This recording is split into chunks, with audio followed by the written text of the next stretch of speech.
Drama के start में हम देखते हैं कि एक लड़की की शादी हो रही होती है और दूसरी लड़की बोल रही होती है कि जनरल, मेरी और तुम्हारी शादी को लगभग 15 साल बीत चुके हैं। मदर इन लॉ की केयर मैंने बहुत ज्यादा की और मेरे 2 बच्चे भी हैं। लेकिन देखो आज उसका परिणाम क्या निकला, तुम किसी दूसरे से शादी कर रहे हो। वो बहुत रो रही होती है और इधर जनरल की शादी हो रही होती है। यहाँ पर वो लड़की बोलती है कि तुमने मुझसे कहा था ना कि ये सिर्फ तुम मुझसे शादी करोगे, तो आज किसी और से शादी क्यों कर रहे हो। तो इस पर जिस लड़की की शादी जनरल से हो रही होती है वो बोलती है कि देखो ना, ये डेस्टिनी है, हमारी और जनरल की शादी तो होनी ही थी, इस वजह से हो रही है और तुम्हें जो करना है करो, तुम्हारा इससे कोई लेना देना नहीं है। जनरल भी कुछ भी नहीं बोल रहे होते हैं तो वो टूट जाती है और कहती है कि अब मैं मरना ही पसंद करूंगी। अपने बच्चों की तरफ देखती है तो उसके दोनों बच्चे भी बहुत ही ज्यादा अपनी माँ से नफरत करते हैं। कहते हैं कि जितनी अच्छी हमारी आंट मैनर है ना, उतनी अच्छी माँ आप नहीं हो, ना ही आप देखने में अच्छी हो, आपकी शक्ल कितनी गंदी है। आप अपना नाम निंजा से बदलकर कुछ और क्यों नहीं रख लेती। मैं तो अपनी आंट मैनर के साथ ही रहूंगी और वही मेरी सबसे अच्छी आंट है। उसके चेहरे पर एक निशान होता है जिसकी वजह से लोग उसे अगली वुमेन कहते थे। इसी वजह से जनरल की शादी किसी और लड़की से की जा रही थी। निंज बोलती है कि ठीक है, मैं यहाँ से जा रही हूँ। उसकी मदर इन लॉ बोलती है कि इस चुड़ैल औरत को यहाँ से भगा दो, इसकी शक्ल देखती हूँ ना तो मुझे बहुत ही बेकार लगता है। निंज कहती है कि आपकी मैंने इतने सालों तक देखभाल की और आप आज मुझे यहाँ से भगा रही हैं। मदर इन लॉ बोलती है कि तुम्हें देखती हो तो वैसे भी गुस्सा आता है और जिस तरह बोल रही हो ना, मेरा गुस्सा बढ़ता जा रहा है। किसी घोस्ट से कम नहीं लगती हो, अभी के भी यहाँ से चली जाओ।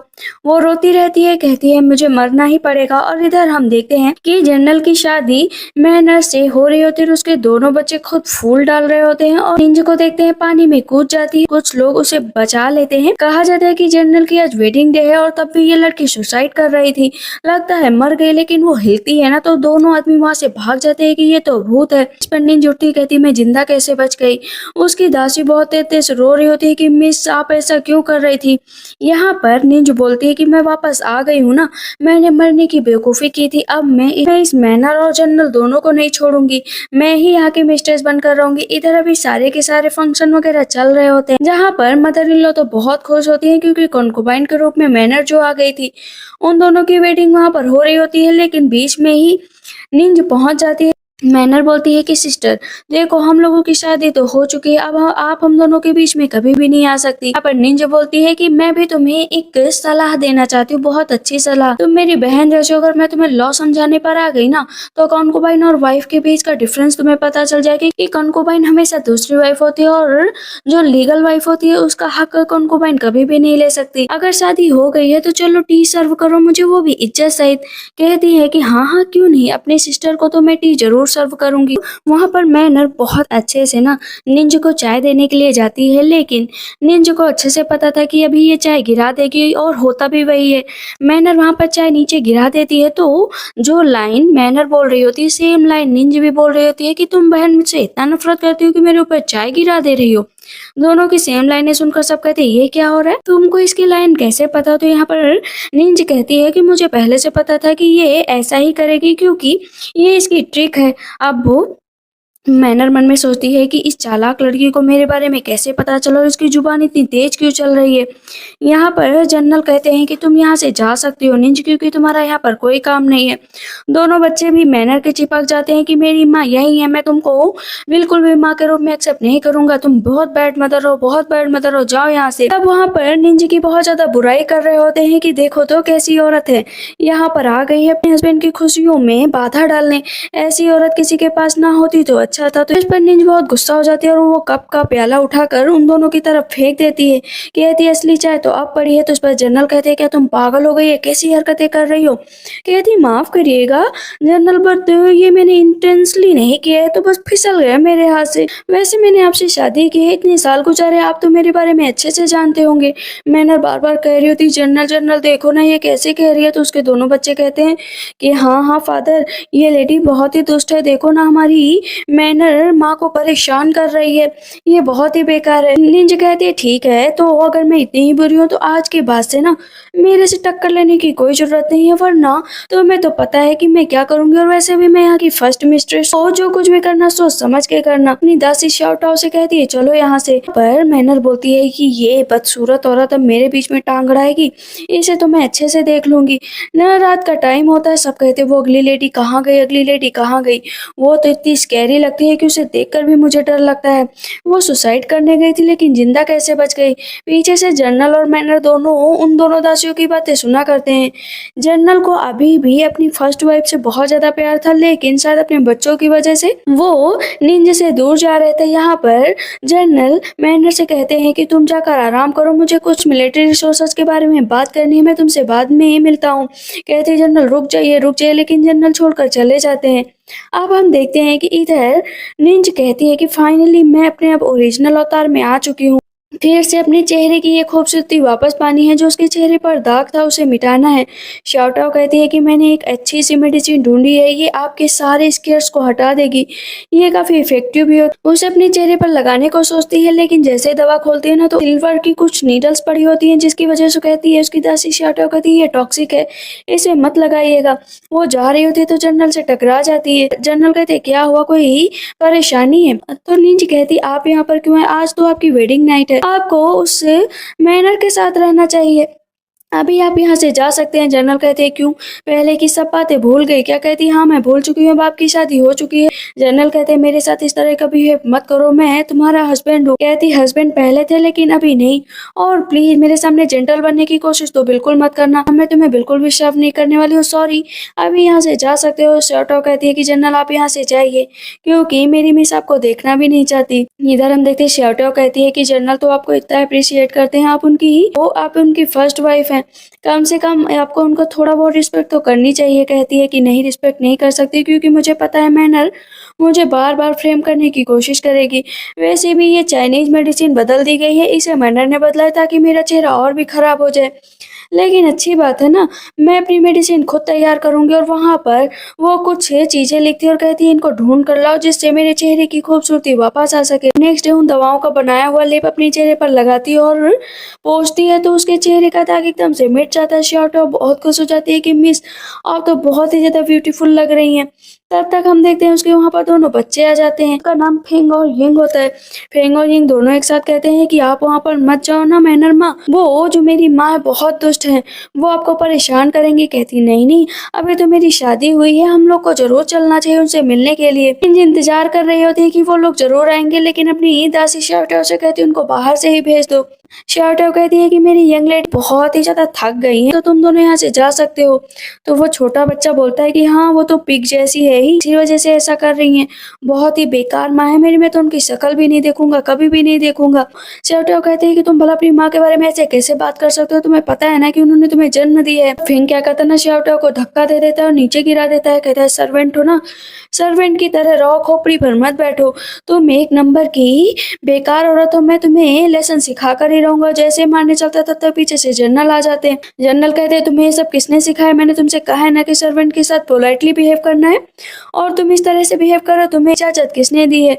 कहता है फेंग ये मुझे अपसेट कर रही थी, इस वजह से मैंने ऐसे किया। तब यहाँ पर मैनर हर बात को संभाल लेती है कि इस औरत ने ही फेंग से पहले लड़ाई करना स्टार्ट की थी, इस वजह से।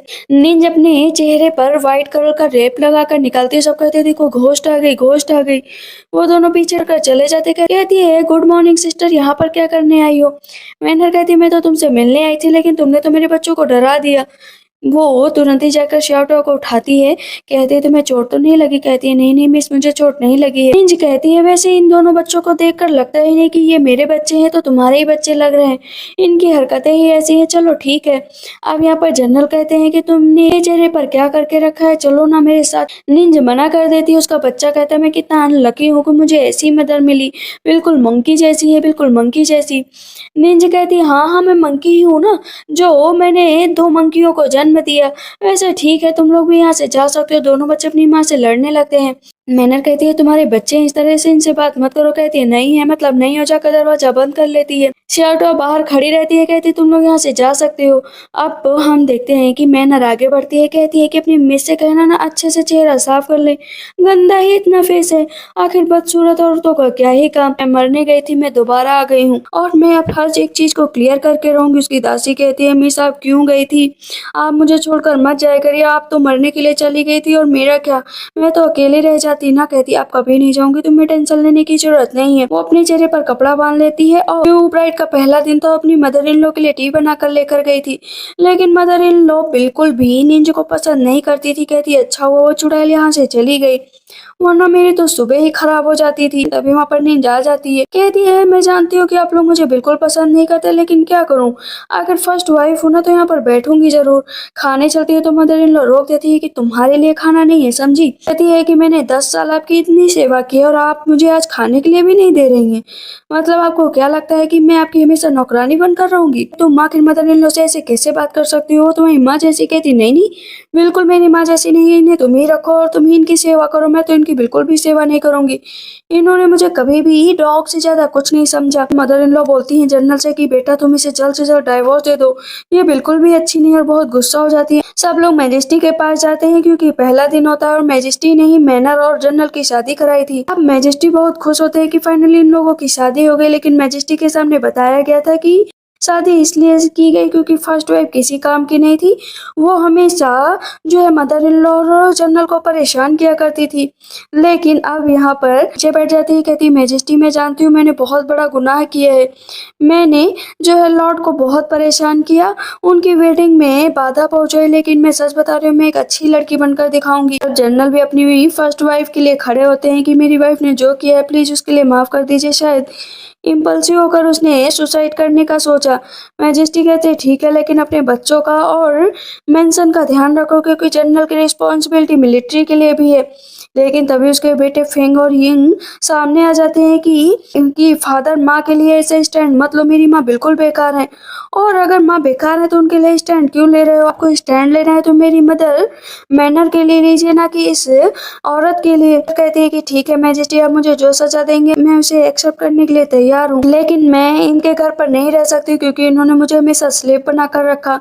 मैं इन्हें खाना बना कर देती थी, इनके कपड़े धुलती थी, इनके बर्तन धुलती थी, तब जाकर इन्होंने अपनी वाइफ के रूप में एक्सेप्ट किया। आप बताइए किसी लड़की के साथ ऐसा होगा तो क्या वो पलट कर नहीं बोलेगी। मैजेस्टी को गुस्सा आ जाता है कि मुझे तो ये सारी बातें बताई ही नहीं गई, मतलब क्या हमेशा से निंज के साथ ये सब कुछ होता आया था और तुम लोगों ने मुझसे झूठ बोला, तभी मैं दूसरी शादी के लिए तैयार हुआ।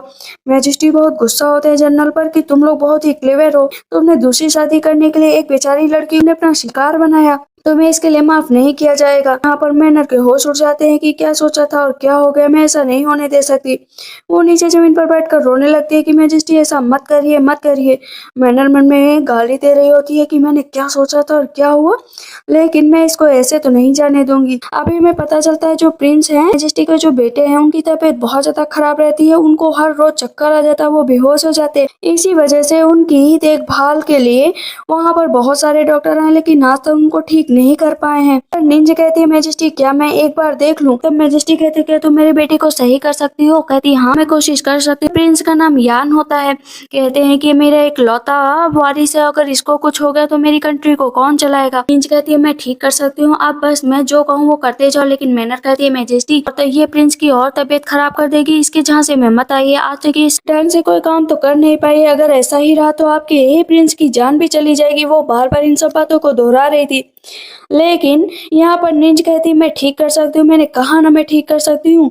वो बहुत देर तक सोचती है, कहती मैजेस्टी आप मुझे आज्ञा दीजिए। मैनर बार बार रोक रही होती, जनरल भी रोक रहे होते हैं, लेकिन निंज जब अपने पर आ जाती है कहती मैं ठीक करके ही रहूंगी, और जनरल हाथ पकड़ लेते हैं लेकिन वो हाथ छुड़ा कर चली जाती है। जो यिंग होती है मीन्स निंज की बेटी, कहती है मुझे लगता है कि माँ प्रिंस को सही कर देंगी, लेकिन फेंग बोलता है कि मुझे इस औरत पर बिल्कुल भरोसा नहीं है, कुछ नहीं कर सकती।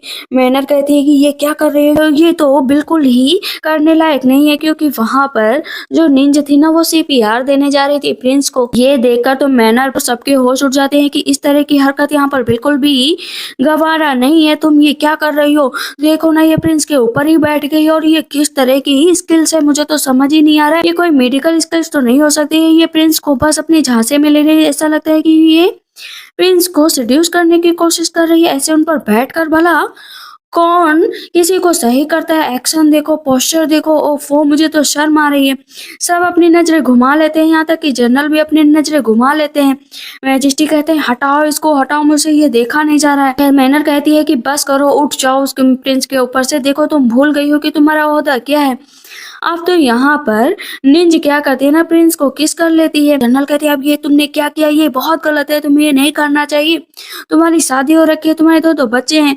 वो अपने बच्चों के आंखों पर हाथ रख लेता। मैजेस्टी कहते हैं कि हट जाओ वहां से, वो मेरा बेटा है, ये तुम्हारी वाइफ नहीं हो सकती। इस तरह की एक अच्छी वाइफ भला किसी आदमी को सेड्यूस कैसे कर सकती है। नैना जमीन पर बैठकर माफी मांगने लगती है कि इस तरह की लड़की को यही सजा मिलनी चाहिए। आज जो इसने हरकत की है ना, मैजेस्टी इसको बिल्कुल भी जिंदा नहीं छोड़ेंगे। बार बार प्रिंस को किस करती, ऊपर उठती, किस करती, ऊपर उठती। जनरल और मैनर माफी मांग रहे होते हैं। किस करते करते बेचारी निंज के तो पसीने छूट जाते और मैजेस्टी भी कह कह के थक गए थे, तो सैनिकों को बुलाते हैं। वो हट नहीं रही होती है कहने से, तो मैजेस्टी कहते हैं सैनिकों इसे उठाकर बाहर फेंक दो। लास्ट अटेम्प्ट होता है, जैसे वो किस करने चलती है तो प्रिंस आंखें खोल देते हैं और सैनिक उसे जान से मारने के लिए अपनी तलवार आगे निकाल लेते हैं। कपड़ा होता है उसके अंदर से प्रिंस की नजर जाती है निंज के ऊपर, जो बेहद खूबसूरत लग रही होती है। नदी अपने चेहरे पर दोबारा कपड़ा डाल लेती है। जनरल माफी मांग रहे होते हैं और मैनर कहती है कि जनरल आप इनसे माफी क्यों मांग रहे हैं, ये सारी गलती इस निंज की है, तो इसे सजा मिलनी चाहिए, हम लोगों को सजा नहीं मिलनी चाहिए।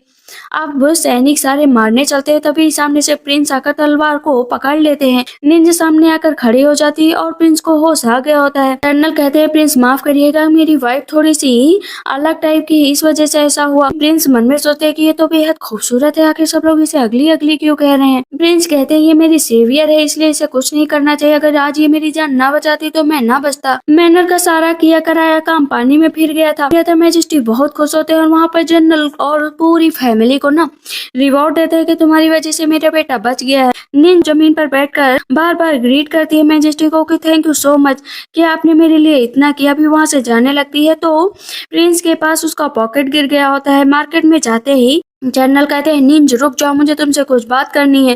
पीछे से मैनर कहती है कि मैं कितना रोकने की कोशिश करती हूँ जनरल को, लेकिन ये ऑलरेडी बहुत ज्यादा करीब जा चुके हैं मैनर के, निंज के, और मैं क्या ही करूँ। अब यहाँ पर जनरल बार बार डांट रहे होते हैं कि तुम्हें उस प्रिंस को किस नहीं करना चाहिए था, बाकी सब ठीक था, तुम आखिर शादीशुदा हो। कहती है हम शादीशुदा जरूर हैं, लेकिन जब से आपने शादी कर ली मैं इस शादी को नहीं मानती हूँ। वह जनरल उसका हाथ पकड़ लेते हैं, तभी वहां पर प्रिंस आ जाते हैं कि तुम एक लड़की को ऐसे परेशान नहीं कर सकते हो, इसने मेरी जान बचाई है, इस वजह से मैं यहाँ पर खड़ा हूँ। जनरल कहते हैं मेरी वाइफ है और तुम बीच में नहीं आ सकते हो। कहता नहीं आ सकता हूँ, क्योंकि इसका पॉकेट वहीं पर छूट गया था, ये लो तुम्हारा पॉकेट, तुमने बहुत ही अच्छा पॉकेट बनाया था। अब यहाँ पर जनरल और प्रिंस के आपस में ही भिड़ जाती है कि ये मेरी वाइफ है, और प्रिंस अलग से ही निंजा पर अभी फिदा हो गए होते। तभी मार्केट से शोर आ रहा होता है, एक आदमी एक छोटे बच्चे को बहुत ही ज्यादा मार रहा होता है, और इतना ज्यादा कि मैं तुम्हें जान से मार डालूंगा, जान से मार डालूंगा। तभी वहां पर निंजा जाती है, कहती है छोटे बच्चे को क्यों मार रहे हो। कहते हैं कि इसने क्राइम किया है, यहाँ पर ये कुछ चुरा रहा था, ये मरना ही डिजर्व करता है, ये बहुत ही डर्टी है, इसके कपड़े देखो कितने गंदे हैं। उसका बहुत ही ज्यादा मजाक उड़ा रहे होते हैं इस छोटे से बच्चे का। निंजा कहती है अगर तुम लोगों को ये बच्चा इतना ही गंदा लगता है, इसका फेस इतना गंदा लगता है, तो मैं इसे अपने साथ रखूंगी।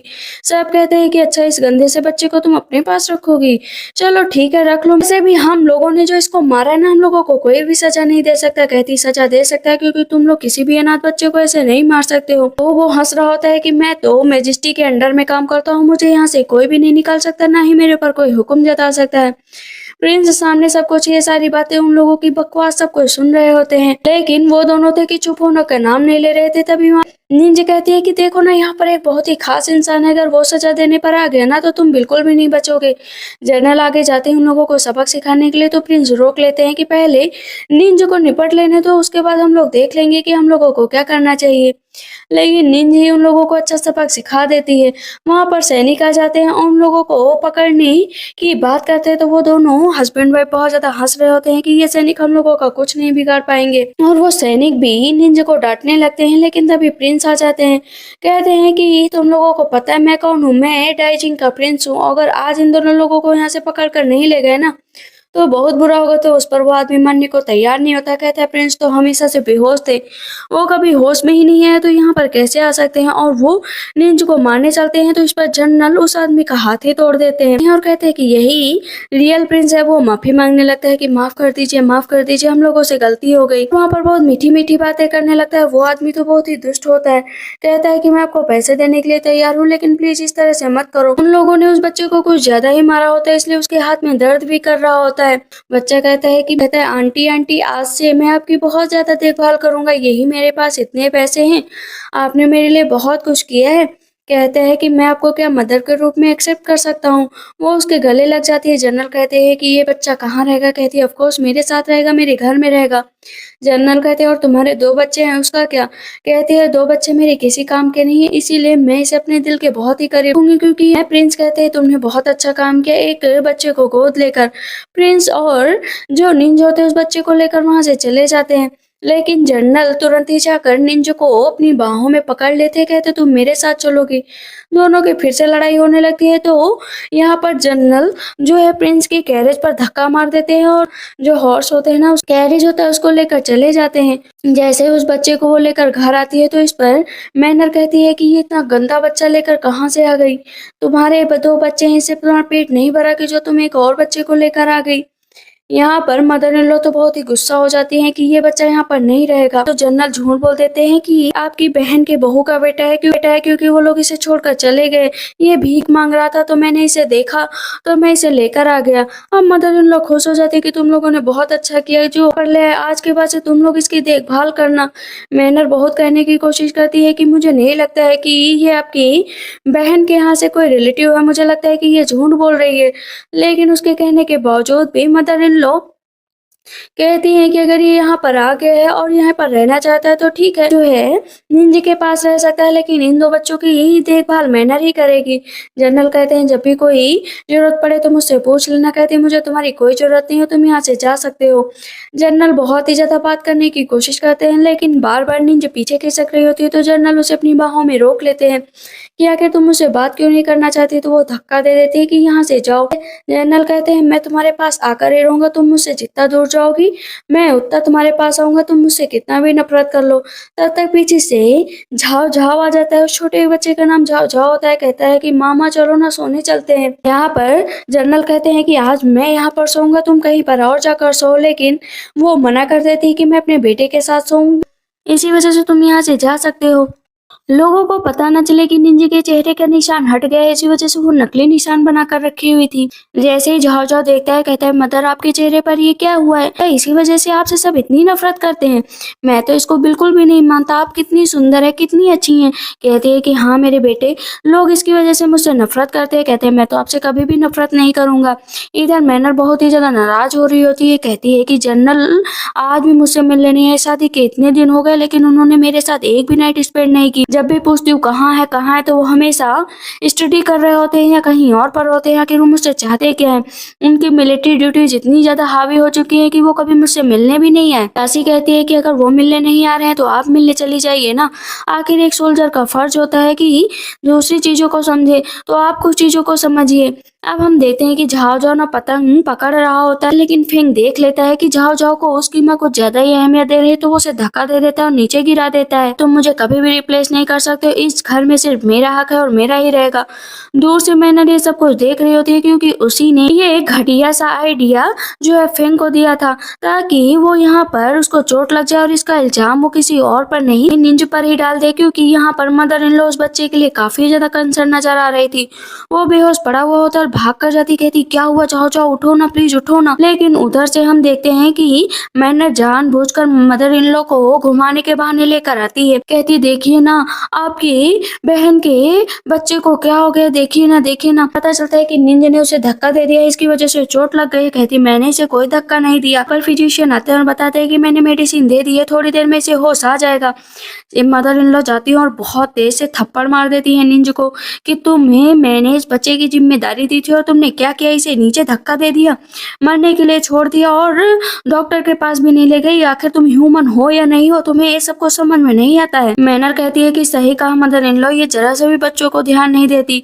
आखिर उस बच्चे के सर पर इतनी चोट लग गई, ना पहले अपने दोनों बच्चों का ध्यान दे पाई, ना ही इस बच्चे को ध्यान दे पाई। निंज कहती है वैसे मैनर एक बात बताओ, किसी को नहीं पता कि उसे पत्थर से चोट लगी थी, तुम्हें कैसे पता कि उसे पत्थर से चोट लगी, तुम्हारे पास कोई एविडेंस है, बताओ ना। यहाँ पर मैनर की दासी बोलती है कि मैंने खुद देखा था, निंज ने धक्का दिया था उस छोटे से बच्चे झाओ झाओ को। यहाँ पर निंज कहती है ठीक है, अभी जब झाओ झाओ को होश आ जाएगा ना तब उससे पूछ लेना कि मैंने किया था या किसी और ने किया था। थोड़ी देर में वहाँ पर जनरल आ जाते हैं। जनरल कहते हैं क्या हुआ है। उसके ऊपर इल्जाम लगा दिया जाता है कि इसने जो है इस बच्चे को नीचे गिरा दिया था, जिसकी वजह से इसके सर पर चोट लग गई, बहुत ही ज्यादा ब्लड गिरा है। लेकिन इतनी देर में झाओ झाओ को होश आ जाता है। कहता है मदर मदर अब मैं बहुत अच्छा फील कर रहा हूँ। निंज कहती है तो ये बताओ तुम्हें चोट कैसे लगी। मुझे नहीं पता है, लेकिन किसी ने मेरे सर पर बहुत ही ज्यादा गहरा वार किया था। इन लोग कहती हैं जनरल से क्या तुम अभी भी इसका इतना फेवर लोगे, देखो छोटा सा बच्चा भी कह रहा है कि इसके सर पर चोट लगी थी। मैनर कहती है कि आपको ना इस बच्चे जो है निंज से दूर कर देना चाहिए। निंज जाती है बच्चे के पास, बैठती, वहाँ पर मिट्टी के कुछ टुकड़े मिलते हैं। कहती है मैनर रोने की जरूरत नहीं है, वैसे मुझे पता है कि किसने धक्का दिया था उस पत्थर के पास। कहती है बताओ किसने धक्का दिया था। अब यहाँ पर फेंग यिंग सबको एक साथ खड़ा किया जाता है। अब वो पता करने की कोशिश कर रही होती है। मैनर बार बार कह रही होती है कि आखिर क्या चेक करने की कोशिश कर रहे हो, तुम्हें कुछ भी नहीं मिलेगा। कहती वो मेरा काम है कि ही चेक करने का कि आखिर छोटे से बच्चे को किसने धक्का दिया था। जाती है फेंग के पास और कहती है तुमने धक्का दिया था ना। जर्नल जाते हैं और उसको पकड़ लेते हैं कि तुमने धक्का क्यों दिया था। कहते हैं बस मैंने हल्का सा धक्का दिया था, लेकिन मुझे नहीं पता था कि उसको चोट लग जाएगी। यहाँ पर जनरल कहते हैं छड़ी लेकर आओ, इसको सबक सिखाना ही पड़ेगा। इतनी देर से उसकी माँ पर सब इल्जाम लगा रहे हैं और ये चुपचाप खड़ा हुआ था।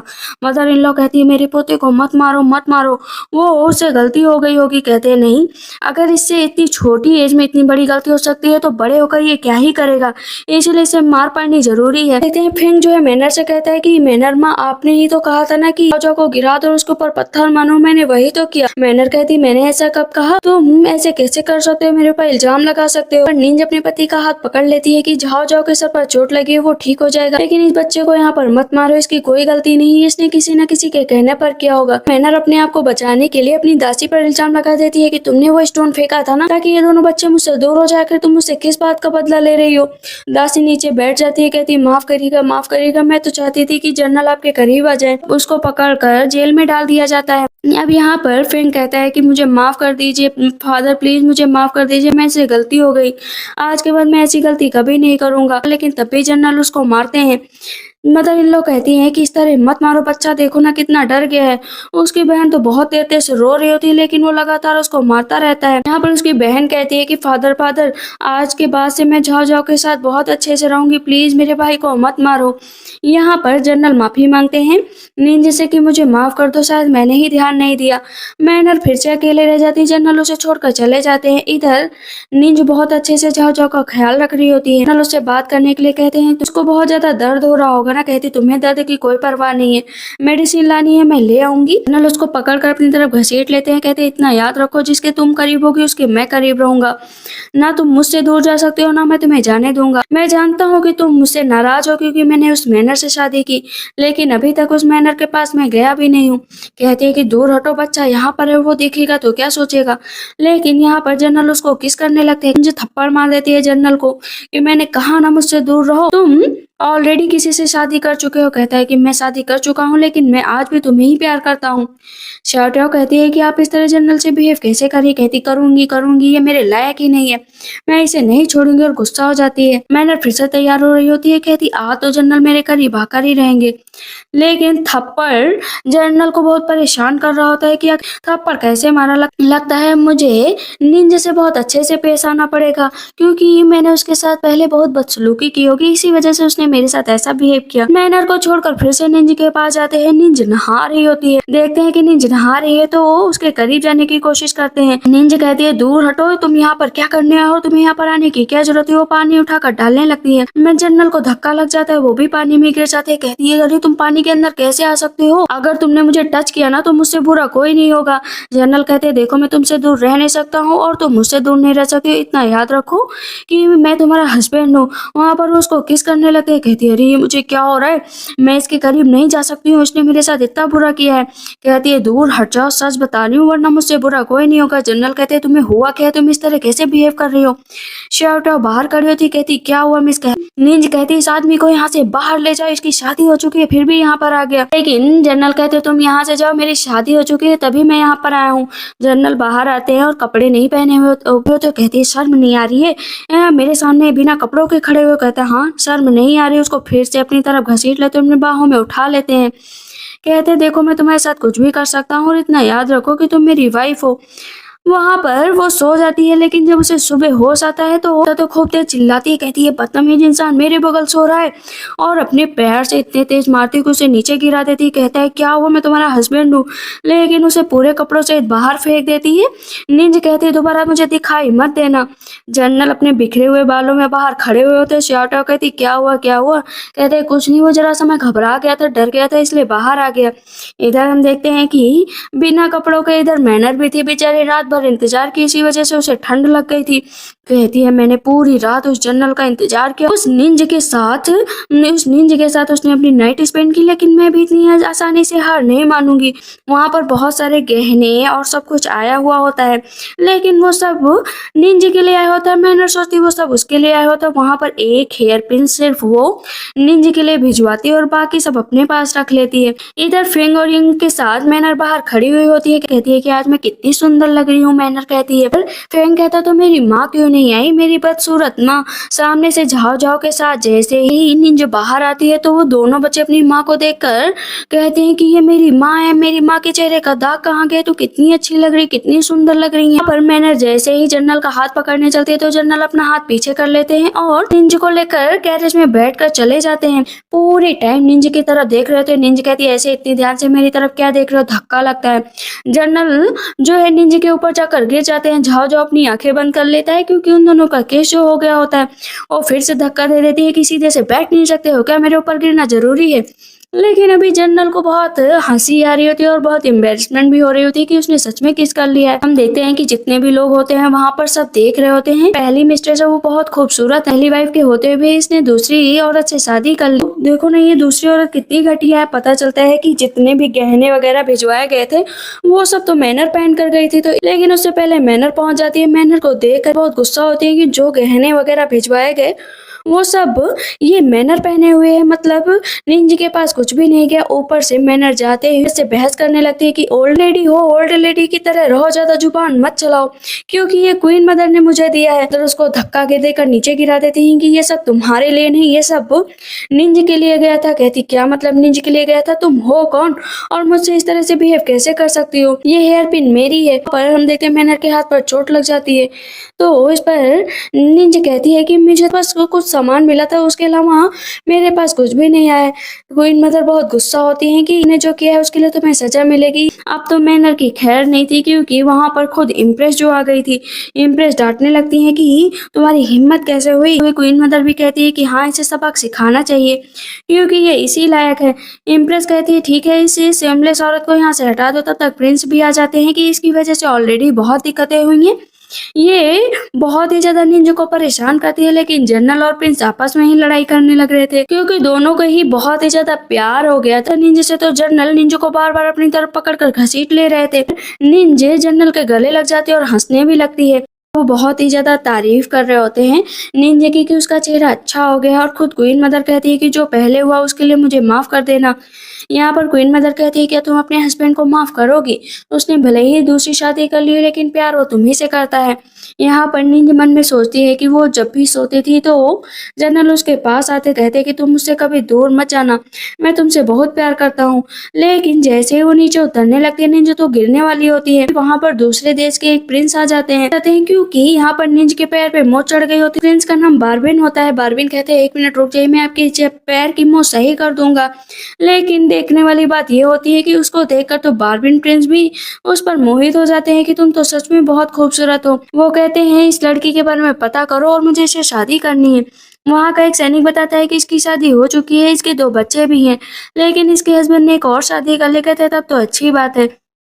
पीछे से ये सारी बातें ना मैनर सुन रही होती है। कहती है कि यही चांस है कि मैं इसे इस पैलेस से दूर कर सकती हूँ और मैं यहाँ पर राज कर सकती हूँ। अभी इम्प्रेस से मिलने के लिए बारबिन जाता है क्योंकि बारबिन बहुत अच्छे दिल का होता है, तो इम्प्रेस उससे बहुत खुश होती है। कहती जो चाहो वो मांग लो, तुम्हें वो सब मिलेगा। तब तक उधर से जो है निंज भी आ जाती है। निंज कहती है थैंक यू सो मच कि आपने मेरे पैर को अच्छा कर दिया। लेकिन यहाँ पर पता चलता है कि झाओ झाओ जो है ना वो बारबिन का बेटा है। वो अपने बेटे को लेने के वहां पर आया था और अभी झाओ झाओ की माँ क्योंकि निंज बनी हुई है तो वहां पर अब बारबिन बहुत ही ज्यादा खुश। इधर हम देखते हैं झाओ झाओ बेहोश हो गया होता है, उसके मुंह से बहुत ज्यादा झाग निकल रहा होता है क्योंकि जो मैनर थी ना उसने खाने में जहर मिला दिया था। मैनर तो वहां से भाग जाती है और उसे जाते हुए थोड़ा बहुत फेंग देख लेता है क्योंकि उसने दासी की ड्रेस पहनी होती है। वो स्वीट डिश लिए होता है, झाओ झाओ आता है और उसे खा लेता है। इसकी वजह से वहां से मुंह से झाग निकलने लगता है। कहती झाओ झाओ तुम्हें क्या हुआ? पता चलता है कि उसमें जहर मिलाया गया था। कहते किसने जहर मिलाया? सारा इल्जाम अब निंजा पर आ जाता है ना। अब यहाँ पर बारबिन बहुत गुस्सा हो जाता है कि तुमने मेरे बेटे को मारा है, इसलिए तुम्हें जान से मार दूंगा। वो मारने चलते हैं तो जनरल उसका हाथ पकड़ लेते हैं कि उसने अपने बेटे की तरह इसे मारा है, उसे कभी भी कोई कष्ट नहीं पहुंचा सकती। कहती अगर मैंने ऐसा किया है तो आप जो कहेंगे वो सजा पाने के लिए तैयार हूँ। फिजिशियन को बुलाया जाता है। बारबिन कहते हैं कि तुम मेरे बेटे का इलाज नहीं कर सकते हो। कहती है मैं कर सकती हूँ इलाज क्योंकि मुझे पता है वो बार बार पानी पिलाती, निकालती, वोमिटिंग करवाती। कहती मेरे बेटे उठ जाओ, मेरे बच्चे तुम ठीक हो जाओ ना, क्योंकि कम स्वीट खाया होता तो तुरंत ही उसे होश आ जाता है। फिजिशियन भी आ जाते हैं। कहते हैं ज्यादा कुछ नहीं हुआ, ये एकदम ठीक है, लेकिन अगर मैं जल्दी ना आता तो इसकी जान भी जा सकती थी। यहाँ पर फ्रेंक कहता है कि स्वीट डिश नहीं दी थी, यहाँ पर एक औरत आई थी जिसने स्वीट डिश रखी और भाग गए। कि बारबिन कहता है कि जो कोई भी होगा इस महल का होगा, किसी को भी इस महल से बाहर मत जाने देना, इसकी जांच पड़ताल अच्छे से होगी क्योंकि ये एक तरह का क्राइम है। क्राइम करने वाले को नहीं छोड़ा जाएगा और गार्डन में सबको इकट्ठा करो। अब सबको गार्डन में इकट्ठा किया जाता है। यहाँ पर मैनर खड़ी हुई होती है। सब कहते हैं आखिर कौन हो सकता है जिसने झाओ झाओ की जान लेने की कोशिश की? एक हिसाब से तो वो मर्डरर ही हुआ। देखते ही निंजा यहाँ पर एक चाल चलती है, पानी रखती है। कहती है एक सॉल्ट वाटर है, जिसने भी ये क्राइम किया होगा उसका हाथ जल जाएगा और जिसने ये क्राइम नहीं किया होगा उसका हाथ नहीं जलेगा। सबसे पहले फेंक जाता है, कहता है मेरा हाथ नहीं जला है। धीरे धीरे एक एक करके डर भी रहे होते, हाथ डाल भी रहे होते। कहते मेरा भी हाथ नहीं जला। मैनर कहती है मैं अपना हाथ नहीं डालूंगी क्योंकि मुझे ना बहुत ही ज्यादा सॉल्ट से दिक्कत होती है, मैं अपना हाथ डालूंगी ये तो मुझे एलर्जी हो जाएगी। जनरल कहते हैं तुम्हें अपना हाथ डालना ही पड़ेगा और खुद यहाँ पर बार बार निंजा भी कहती हाथ तो डालना ही पड़ेगा। कहती नहीं नहीं मैं हाथ नहीं डालूंगी।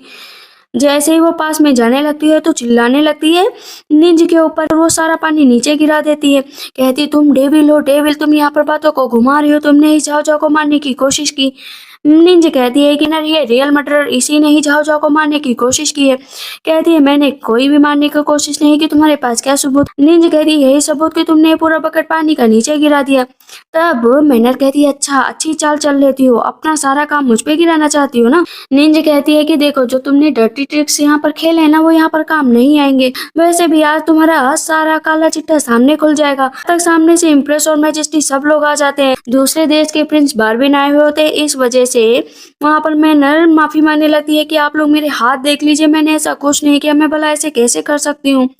प्रिंस जाते हैं, कहते हैं ठीक है मैं तुम्हें ध्यान से देख लूं। उसका हाथ पकड़ लेते हैं। जैसे उसका हाथ देखते हैं वहां पर वो पाउडर लगा हुआ होता है, जिस हाथ से उसने वो पाउडर मिलाया हुआ होता है रंगे हाथों पकड़ लिया गया होता है। कहती है मैंने बहुत सालों से इस फैमिली की देखभाल की है लेकिन आज मुझे गलत साबित कर दिया। तब जो फेंग होता है अपनी माँ का हाथ पकड़े हुए होता है। कहता है माँ मैंने ना वहां पर ये पॉकेट भी देखी थी, ये जिसकी भी पॉकेट है वही है गुनाहगार। पता चलता है वो मैनर की ही पॉकेट है। कहती है फिर मैंने तुम्हें इतनी अच्छे से ट्रीट किया और तुम आज मुझे ही धक्का दे रहे हो, आज तुम मुझे ही फंसा रहे हो, आखिर तुम मेरे साथ ऐसा कैसे कर सकते हो? कहता है माँ आप गलत थी और मेरी माँ बहुत अच्छी थी, आपने मुझसे शुरू से ही भड़काया, इसी वजह से ऐसा हुआ। बारबिन गुस्सा हो जाते हैं और उसे मारने की कोशिश करते हैं। तभी उन्हें एक चिट्ठी मिलती है। चिट्ठी में लिखा होता है कि जो मैनर है ना, वो डायलिंग कंट्री की प्रिंसेस है, इसी वजह से बारबिन उसे मार नहीं सकते। कहते हैं मैं तुम्हें मार भी सकता हूँ, मैं तुम्हें मौत के घाट उतार सकता हूँ, लेकिन मैं ऐसी स्टूपिड चीज नहीं कर सकता हूँ। मैजेस्टी भी कहते हैं उसे छोड़ दो, उसे जो सजा देनी होगी हम लोग देंगे। वहां पर उसे पकड़कर जेल में डालने के लिए कहा जाता है। मैनर बार बार चिल्ला रही होती है कि जनरल प्लीज मुझे बचा लीजिए, मैं आपकी वाइफ हूँ, आपकी वाइफ हूँ, क्या आप मुझे एक बार के लिए बचा सकते हैं। लेकिन वहां पर जनरल साफ साफ मना कर देते हैं कि मैं तुम्हें अपनी वाइफ के रूप में एक्सेप्ट नहीं करता। तो वो पागलों की तरह हंसने लगती है। इससे पता चलता है कि इन सब में उसका साथ किसी और ने नहीं दिया, बल्कि जनरल की माँ ने भी दिया था। इस वजह से और भी ज्यादा हंस रहे थे। इधर मदर इन लॉ बहुत खुश होती हैं कि अच्छा हुआ चुड़ैल चली गई, अब मैं यहाँ पर शांति से रहूंगी। तब तक सामने से जो है नींद आ जाती है, तो कहती है कि ये मैनर कहाँ पर है, मैनर कहाँ पर है। पता चलता है मैनर को जेल में डाल दिया गया है। जनरल कहते हैं कि आप आखिर इस तरह कैसे कर सकते हैं निंजा के साथ, आपने निंजा के चेहरे से खिलवाड़ किया था, शुरू से आप ऐसा करते हैं, लेकिन आज आपके चेहरे पर जो निशान पड़ा है ना, उसकी आप हकदार हैं। पता चलता है कि जो मैनर थी ना, उसने जाते जाते अपने मदर इन लॉ को वो निशान दे दिया था। माँ को भी सैनी पकड़ कर ले जाते हैं क्योंकि वो भी बराबर की गुनहगार थी।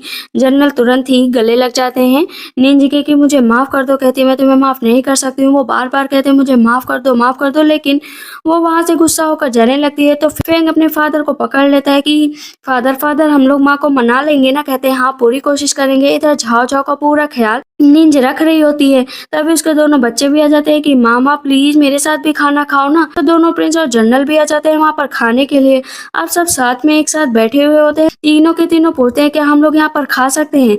निंज कहती है हाँ हाँ बिल्कुल, हम सब लोग एक साथ खा सकते हैं। लेकिन तीनों में अजीब तरीके का कंपटीशन चल रहा होता है, जिसको देखकर बार बार निंज हंस भी रही होती है, झाओ झाओ भी, और सब लोग भी हंस रहे होते हैं। निंज ने अपने जनरल को ही एक्सेप्ट किया और खुशी खुशी रहने लगे। इसी के साथ इस ड्रामा का एंड होता है। तो आप लोग को ये ड्रामा कैसा लगा मुझे कमेंट सेक्शन में जरूर बताइएगा। तब तक के लिए बाय बाय, टेक केयर।